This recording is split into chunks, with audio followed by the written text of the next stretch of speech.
श्लोक है, देखो, महाभूतान्यहंकारो। महत मतलब होता है बुद्धि, और महाभूत मतलब होता है आपकी इंद्रियां। तो आपकी इंद्रियां कितनी हैं? महाभूतान्यहंकारो बुद्धि अव्यक्तमेव च। जो अव्यक्त बुद्धि, अव्यक्त यानी जो अनादि, जो हमेशा चलने वाली जो बुद्धि है, वह सभी 10 इंद्रियों को लेकर के चलती है। कितनी इंद्रियां हैं आपकी? 10 इंद्री। ठीक है, कौन कौन सी 10 इंद्री हैं? 5 है ज्ञानेन्द्री, 5 है कर्मेंद्री, इंद्रियाणि दशैकम च, और पंच चेंद्रिय गोचरा। और इन 5 इंद्रियों से होने वाला जो कृत्य। अच्छा एक बात बताओ, नाक क्या करेगा? सूंघेगा ना, ठीक है। आंख क्या करेगी? रूप का दर्शन करेगी, करेगी ना। पिक्चर लग जाए, चटकारे मार के देखोगे ना। कान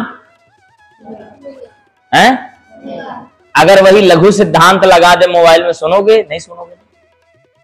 अगर वही गाना लगा दिया जाए, सुनोगे नहीं, है ना। और जिब्बा, मूवी भी देखने के लिए मिल जाए, बढ़िया चटकारे लेते हुए, बढ़िया पॉपकॉर्न और पता नहीं क्या क्या लिम्का वगैरह आ जाए, है ना।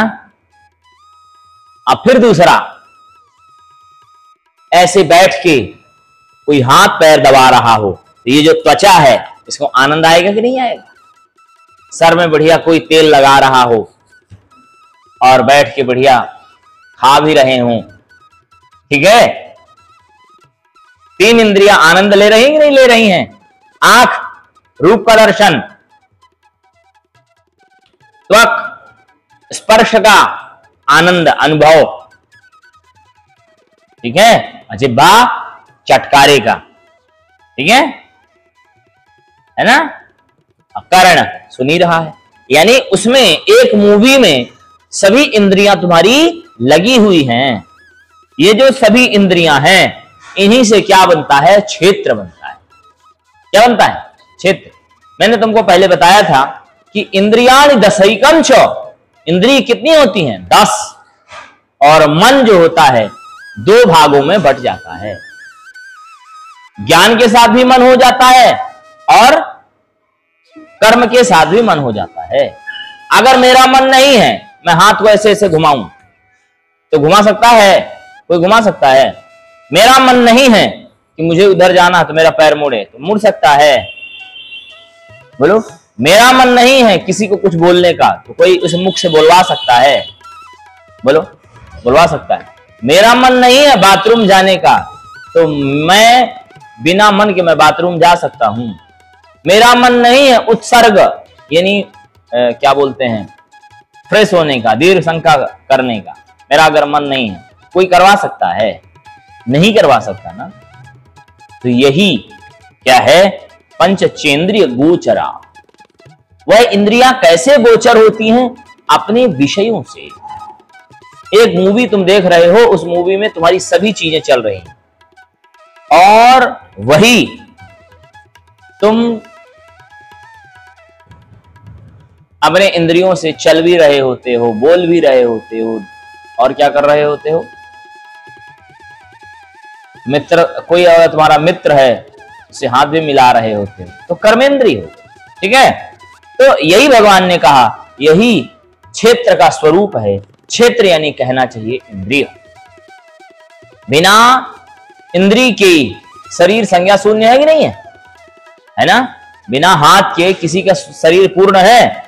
बिना नेत्र के किसी का शरीर पूर्ण है? बिना पैर के किसी का शरीर पूर्ण है? बताओ, है? नहीं है ना। तो ये हमारी इंद्रियों से हमारे क्षेत्र का निर्माण होता है, यानी हमारे शरीर का निर्माण होता है। उसमें बैठा हुआ जो क्षेत्री है, क्षेत्री यानी हमारी आत्मा। कौन है? वह आत्मा, वह नित्य अजर और अमर है।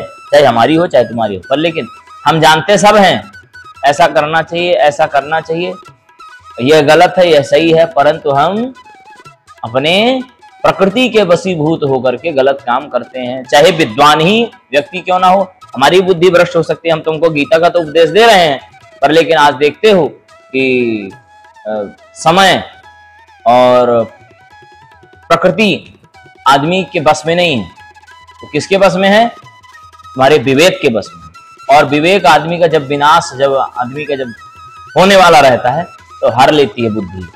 बुद्धि को क्या कर लेती है?